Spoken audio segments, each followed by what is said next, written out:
I've got Hawk here. We're in the whelping room. We're getting ready to change some stuff out.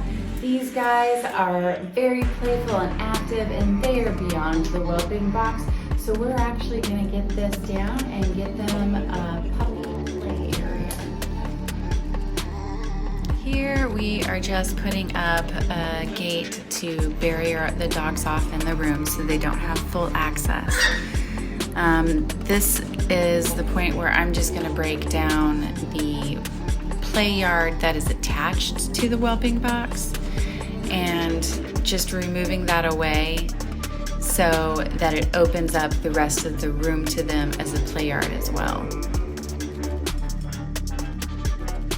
Right here I'm pulling in the first kennel and getting that set up. We leave a couple of those set up in their play yard at all times so they can kind of start getting used to going in and out of them, and also feeling the sanctuary that it gives them with being covered, which by the way is another piece of advice, is you can always just stand over your dog and try to give them cover if they're in a situation that's stressful for them. And now we get to see a little bit of the fruit of our spoils, and we get to see the puppies enjoy their newfound space.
Hey guys, thank you so much for coming and watching us get the puppies ready with the play yard. Please like and subscribe for more.